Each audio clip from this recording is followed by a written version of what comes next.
The idea is to create a whole new set of laws and ignore the existing human rights laws and other laws under the pretext of pandemic preparedness and the biosecurity agenda.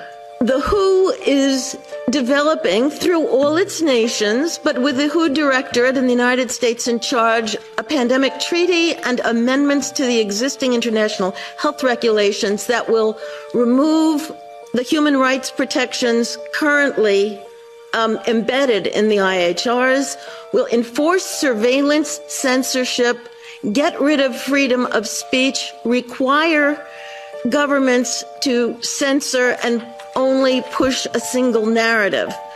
Also, we will be subject, if they can make this work, to vaccines developed in 100 days, which the organization CEPI is planning to do. And one of the people who founded CEPI was Jeremy Farrar, who is now the chief scientist at the WHO to bring this forward. Other things that the amendments do is to bind the states so they're no longer recommendations but enforceable edicts, provide a liability shield, get rid of intellectual property rights, move supplies from one country to another, enforce digital passports, and the Director General of WHO can demand that a pandemic or a potential pandemic exists. He can just declare it with no standards, and then countries around the world will have to obey.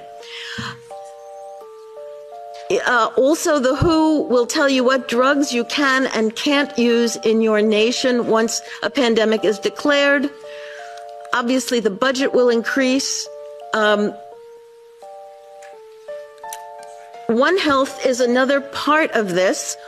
One Health is a concept that was created to enable the WHO, with these documents, to take over jurisdiction of everything in the world by saying that climate change, animals, plants, water systems, ecosystems are all central to health. Also embedded in this concept is a peculiar notion that humans are no longer of greater value than animals.